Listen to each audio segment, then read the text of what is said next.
મજાનું સિમ્પલ સરસ ખાવાનું એવું બનાવશું કે જે સ્ટમક ફિલિંગ હોય પણ તમને હેવી ના લાગે. તો આપણે બનાવશું સ્પેગેટીમાંથી અલગ અલગ રીતની 2 રીતની સ્પેગેટી. આપણે એક બનાવશું સ્પેગેટી ભેળ અને બીજી બનાવશું મસાલા સ્પેગેટી. ચાલો મારા રસોડામાં. ચાલો ત્યારે આપણે આજે બનાવશું સ્પેગેટીની કોઈ વસ્તુઓ અલગ અલગ વેરાયટીઝ બનાવશું. સ્પેગેટી મસાલા સ્પેગેટી સાથે મસાલા સ્પેગેટી ભેળ. તો આ સ્પેગેટીને આપણે મૂકી દઈશું બાફવા માટે. સ્પેગેટીના બાફવાના પ્રોસેસમાં તમે એને છૂટી પણ બાફી શકો અને તમે પ્રેશર કુકરમાં પણ બાફી શકો. તો મેં લઈ લીધી છે પ્રેશર કુકરની અંદર 3 ગ્લાસ જેટલું પાણી, એની અંદર 1 ટેબલ સ્પૂન તેલ અને નિમક, અને આને હું બાફી લઈશ 2 સીટીથી. પ્રેશર કુકરમાં સ્પેગેટી બાફતી વખતે તેલ નાખવાથી આ પ્રમાણે પ્રેશર કુકર એકદમ ક્લીન જ રહે અને આપણા પ્રેશર કુકરની અંદર સ્પેગેટી બફાઈને એકદમ સરસ મજાની તૈયાર થઈ ગઈ છે. તેનો ઉફાણો તમારો આવશે નહીં. આપણે સ્પેગેટી પાણીમાંથી કાઢી નાખી છે ને. સ્પેગેટી જુઓ કેવી સરસ મજાની છૂટી છૂટી આ પ્રમાણેની સ્પેગેટી જોઈએ તો આપણી છૂટી છૂટી મસ્ત મજાની સ્પેગેટી પાકી ગઈ છે. સ્પેગેટીનું રહેલું પાણી આપણે રાખેલું જ છે અને આજના કૂક કોઈ બીજા જ છે. આજના કૂકમાં છે દીપકભાઈ. જે દીપકભાઈ બનાવે છે સ્પેગેટી મસાલાવાળી સ્વાદિષ્ટ એકદમ Indo Italian spaghetti. 4 table spoon તેલની અંદર 1 ચમચી જીરું નાખ્યા, 2 કાંદા કાપીને ઝીણા ઝીણા કાપીને આપણે એને થવા દઈશું સોતે, એટલે કે રોસ્ટ. અંદર આપણા કાંદા ચડે છે મસ્ત મજાના અને એને આપણે પાકવા દઈશું ગુલાબી કલરના. એની અંદર 1 નાનું એવું લીલું મરચું પણ નાખેલું બહુ જ સરસ લાગે. ઓલિવ ઓઇલ પણ તમે યુઝ કરી શકો. કોઈ પણ તેલની અંદર આ થાય છે પણ મસ્ત મજાનું. જ્યારે જેન્ટ્સ કુકિંગ કરતું હોય ત્યારે જુઓ કેવી હાલત હોય. જેન્ટ્સના કુકિંગમાં રસોડું આ પ્રમાણે મસ્ત રીતના તમારું ભરાઈ જાય. અને આ આપણું કુકિંગ ચાલુ છે. એની સાથે મસાલો અને બધી તૈયારી કરી લીધેલી છે. એની અંદર નાખી દઈશું 1 ટેબલ સ્પૂન જેટલું આદું. હવે એની અંદર પડશે હર્બ્સ એન્ડ ટમાટો મિક્સ પેસ્ટ. અહીંયા આગળ તૈયાર આવે છે. આ પેસ્ટ તમારા પાસે ન હોય તો કોઈ પણ હર્બ્સ પણ નાખી શકો અને ટમેટાની પેસ્ટ પણ લઈ શકો. તો કોઈ પણ રીતના તમે નાખી શકો. આની સાથે આપણી પાસે આ રેડીમેડ છે તો આપણે એની અંદર લઈ લઈશું. એમાં લઈ લીધા છે 5 ટેબલ સ્પૂન ટોમેટો પેસ્ટ, જે આપણી પાસે રેડીમેડ છે હર્બ્સવાળી. એની અંદર આપણે જે પાણી વધેલું છે સ્પેગેટીનું એ જ આપણે લઈ લેશું. તમને જે જોઈતા પ્રમાણમાં રસબસ્તી કરવી હોય, કારણ કે સ્પેગેટી છે ભાઈ, પાણી તો ચૂસી લેશે અને પાણી તો પી જશે. તો આપણે એની અંદર એ નાખી દીધું છે વધારાનું પાણી. થોડું પાણી વધારે નાખીને એને રસબસ્તી ગ્રેવી કરશું. આપણે એની અંદર ટોટલ 2 ગ્લાસ જેટલું પાણી પડી ગયું છે અને આપણે એની અંદર મિક્સ થઈને ઉકળવાની રાહ જોઈએ છે. આપણી ગ્રેવી એકદમ સરસ મજાની રસબસ્તી લાગે છે અને ગ્રેવીનો કલર અને સુગંધ પણ એટલી સરસ આવે છે, કારણ કે ભાઈ સ્પેગેટી છે, પાણી બધું ચૂસાઈ જશે.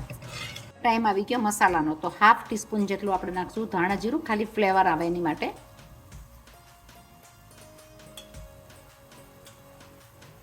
એની અંદર લેવાઈ જશે 2 પિંચ ઓફ હળદર, માપ અનુસાર સોલ્ટ,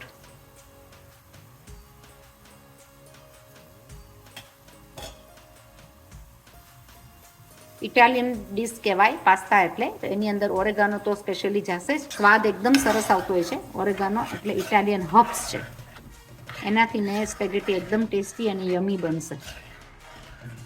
એની અંદર પડશે માપ અનુસાર થોડા એવા 2 પિંચ જેટલા ચીલી ફ્લેક્સ. માપથી પડશે મરીનો પાવડર, 1/2 ટીસ્પૂન જેટલી મરચાની કાશ્મીરી ભૂકી. આની ઉપર તમે ચીલી સોસ પણ નાખી શકો જો તમને વધારે તીખું ખાવું હોય તો. જો છોકરાઓ ખાવાના હોય તો મરચાની ભૂકી થોડી ઓછી નાખીએ, મરી પાવડર થોડો ઓછો નાખીએ.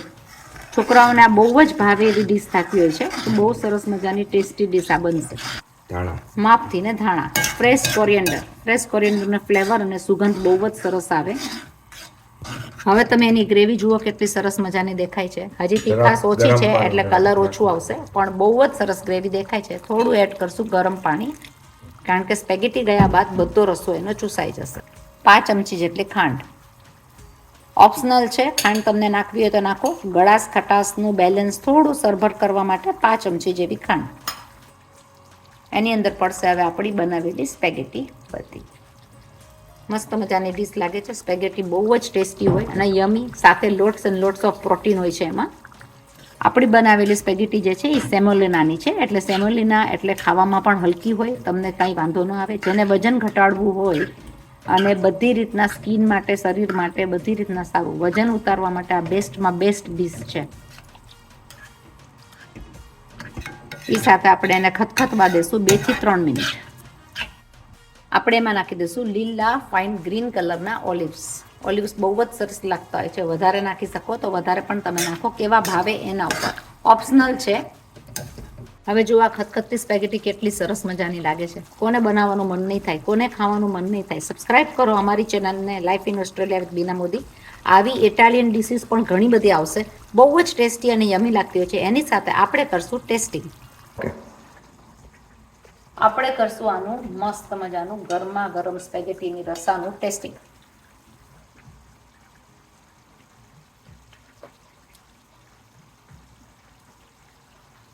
એક જ શબ્દ ખાલી કહેશું, delicious, very very delicious, very nice.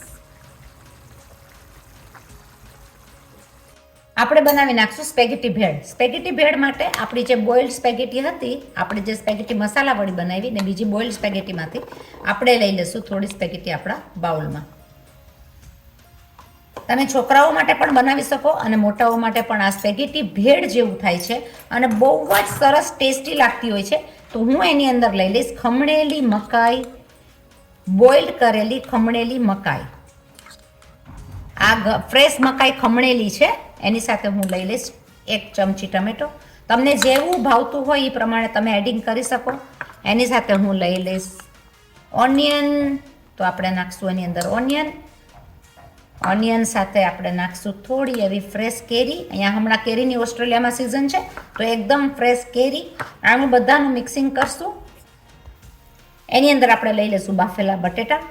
બાફેલા બટેટા ઝીણા ઝીણા કાપીને એકદમ જ સરસ લાગતી હોય છે. આ ભેળ બહુ ટેસ્ટી અને યમી લાગતી હોય છે.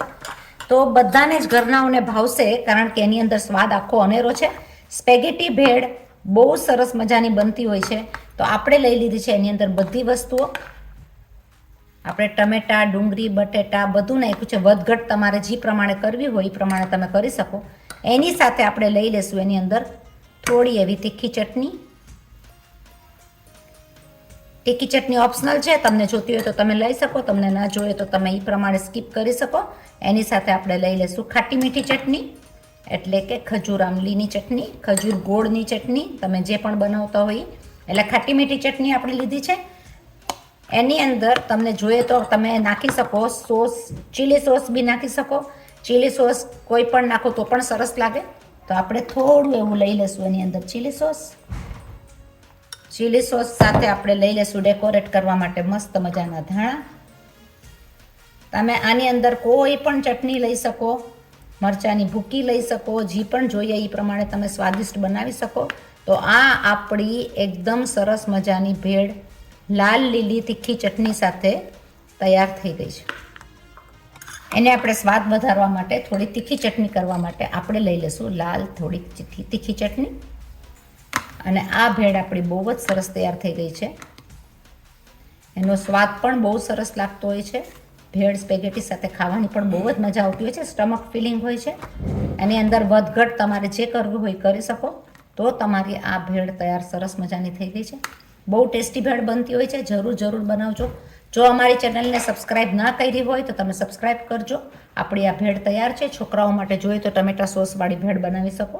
સ્પેગેટીમાં ટમેટા સોસ સાથે બધા વેજીટેબલ્સ એડ કરીને ભેળ બહુ સરસ મજાની બનતી હોય છે. તો આપણે ભેળ ઉપર ડેકોરેટ કરી લઈશું બીજા ધાણા. ભેળ છે તૈયાર.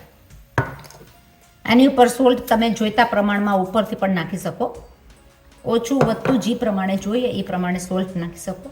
આ આપણી સ્પેગેટી તૈયાર થઈ ગઈ છે. આપણે બનાવી મસાલા સ્પેગેટી, ગ્રેવીવાળી સ્પેગેટી. તમે જોઈ આપણે કેવી રીતના બનાવી. બહુ જ સરસ લાગતી હોય છે બ્રેડ સાથે કે એમનેમ ખાવામાં.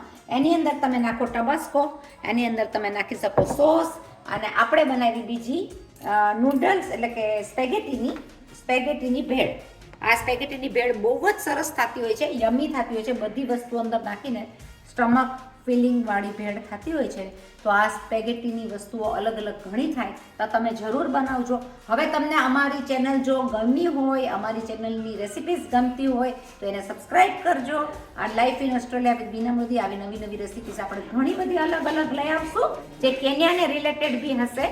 તો આપણે મળીએ છીએ પાછા બીજી નવી રેસિપી સાથે. ત્યાં સુધી તમે stay safe and bye bye.